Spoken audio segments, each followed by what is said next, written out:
मार्च महीने में महंगाई में फिर से बढ़ोतरी दर्ज की गई है। अगर हम फरवरी के मुकाबले मार्च के महीने के आंकड़ों पर नजर डालें तो इसके सूचकांक में बेतहाशा बढ़ोतरी दर्ज की गई है, जिससे आम आदमी की जेब पर भारी मार पड़ रही है। बढ़ती महंगाई ने आम आदमी की कमर तोड़कर रख दी है। थोक महंगाई दर पिछले 4 महीने में अपने उच्चतम स्तर पर है। आंकड़ों की अगर हम बात करें तो मार्च 2022 में थोक मूल्य सूचकांक आधारित महंगाई दर 14.55% रही, जबकि फरवरी 2022 में थोक मूल्य सूचकांक आधारित महंगाई दर 13.11% थी। वहीं बढ़ती महंगाई से आम आदमी तो त्रस्त है ही, व्यापारी भी परेशान है। और चिंता की बात यह है कि महंगाई दर बीते 1 सालों से लगातार दहाई के आंकड़े में है। मार्च 2021 में थोक आधारित महंगाई दर 7.89% पर थी। वहीं व्यापारियों के अनुसार अब सरकार को पेट्रोल और डीजल के दामों पर नियंत्रण पाना चाहिए। निश्चित ही महंगाई बहुत ही चिंतनीय स्तर तक पहुंच गई है, किंतु ये महंगाई केवल हमारे देश में नहीं बल्कि पूरा विश्व अभी महंगाई से त्रस्त है। अमेरिका जैसे विकसित देश के अंदर ये महंगाई एक बहुत बड़ा कंसर्न का विषय हो गया है। हमारे देश में महंगाई का प्रमुख कारण है क्रूड ऑयल का महंगा होना। क्रूड ऑयल महंगा होने के साथ में डीजल पेट्रोल के दाम बहुत ऊंचे हैं, और डीजल पेट्रोल दो एक ऐसी चीज़ें हैं जिससे हर चीज़ की उत्पादन लागत, परिवहन लागत एवं सब चीज़ों पर इसका महंगाई का असर आता है।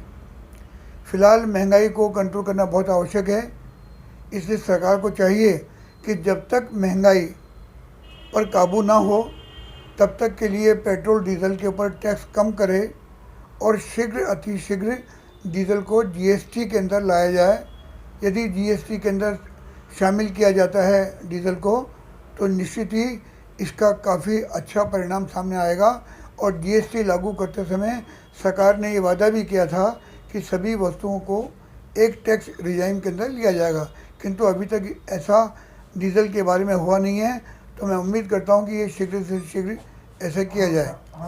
और जहां तक अभी देखिए, गेहूं, आटा, दाल, चावल, तमाम प्रकार के मसाले, टेक्सटाइल, जूते, चप्पल, इलेक्ट्रॉनिक आइटम, कोई भी ऐसा आइटम आज देश में नहीं बचा है जो महंगाई की मार से प्रभावित नहीं हुआ हो। आम आदमी इस बढ़ती महंगाई से पूरी तरह से टूट चुका है। वहीं इस महंगाई को लेकर उसे कई दिक्कतों का सामना भी करना पड़ रहा है, तो वहीं किचन का बजट भी आसमान छूता नजर आ रहा है। लगातार बढ़ती जा रही, क्या कहना चाहेंगे? एक आम आदमी बहुत ख़राब दौर से गुजर रहा है, और जिस भी चीज़ को देखो वो महंगाई के अलावा कुछ दिखता ही नहीं है। बड़ी मुश्किल से आदमी परिवार चला पा रहा है। आप गैस देख लो, पेट्रोल देख लो, डीजल देख लो, तेल देख लो, हर चीज़ दुगने रेट हो गए हैं। और कहीं से कहीं तक कहीं भी गवर्नमेंट कहीं आम आदमी को राहत नहीं दे पा रही है। जिन लोगों का बजट, जो सीमित बजट में परिवार चलाते हैं, उनका बजट 15-20 दिन में ही ख़त्म हो जाता है। 10 दिन बड़ी मुश्किल से निकालते हैं वो लोग। और जो नौकरी क्लास आदमी है, जो लोअर मिडिल क्लास फैमिली है, उनको बड़ा तकलीफ़ पड़ रही है। जीवन चलाना बहुत परेशानी का काम हो गया। मैं राजू कपूर, सियागंज। बढ़ती महंगाई पर विपक्ष भी हमलावर हो चुका है। कांग्रेस के प्रदेश प्रवक्ता नीलाभ शुक्ला के अनुसार महंगाई खत्म करने के नाम पर सत्ता में आई मोदी सरकार अब गरीब वर्ग के लिए किसी काल से कम नहीं है। बहुत हुई महंगाई की बार, अब की बार मोदी सरकार, इसी नारे के साथ भारतीय जनता पार्टी आई थी। लेकिन अब की बार 2022 में मार्च में महंगाई की दर 14.55% पहुंच चुकी है। हालात बस से बदतर होते जा रहे हैं। पेट्रोल डीजल की कीमतें आसमान छू रही है। इसकी वजह से अन्य चीज़ों में, खाद्य तेलों की कीमत में, किराने की में, लोहा, तेल और मेटल सबकी कीमतों में तेजी हुई। यहाँ तक कि दवाओं की कीमत में भी लगभग 15% की वृद्धि कर दी गई है। जनता महंगाई से त्राही त्राही कर रही है। भारतीय जनता पार्टी जो कि हर दर्जनों मुद्दे पर फेल हो चुकी है। जो महंगाई के नाम से छाती कूटती थी कांग्रेस सरकार थी जब, अब इनसे महंगाई संभल रही है और मुख्य मुद्दे ध्यान रखने की लगातार कवायद कर रही है। वहीं अर्थशास्त्री जयंती लाल भंडारी के अनुसार रूस और यूक्रेन के युद्ध के कारण महंगाई चरम पर है। सरकार को अब पेट्रोल और डीजल के दामों पर नियंत्रण के उपाय करने चाहिए, जबकि विकास दर की तरफ ध्यान देने की बजाय महंगाई नियंत्रण पर ध्यान देना चाहिए। वास्तव में इस समय महंगाई दर बहुत तेज़ी से बढ़ती जा रही है। ये थोक महंगाई दर भी बढ़ रही है और उपभोक्ता महंगाई दर भी बढ़ रही है। थोक महंगाई दर इस समय जो मार्च के आंकड़े हैं उसके अंदर 14.55% हो गई है और जो उपभोक्ता महंगाई दर है वो भी 6.95% हो गई है। तो ये बड़ी चुनौतीपूर्ण परिस्थिति है और इससे आम आदमी से लेके अर्थव्यवस्था की मुश्किलें बढ़ती जा रही हैं।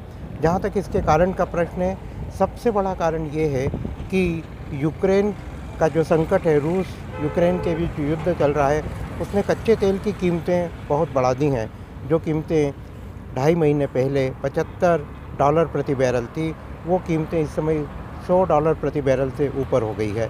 दूसरी बड़ी बात, ये जो युद्ध लड़ा जा रहा है ये काला सागर क्षेत्र के आसपास लड़ा जा रहा है और काला सागर क्षेत्र से दुनिया की जो आपूर्ति होती है वस्तुओं की वो 60 से 70% होती है।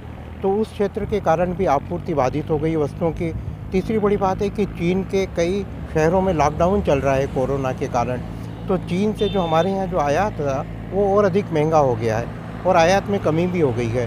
तो ये ऐसे कारण है, अभी तात्कालिक कारण है जिनसे महंगाई बहुत तेजी से बढ़ती जा रही है। हालांकि बढ़ती महंगाई को लेकर नियंत्रित करने की दिशा में केंद्र सरकार ने कदम भी बढ़ा दिए हैं। इस तरह की बातें तो की जा रही है, लेकिन आने वाले समय में इसका क्या कुछ परिणाम देखने को मिलेगा, ये तो देखने वाली बात होगी।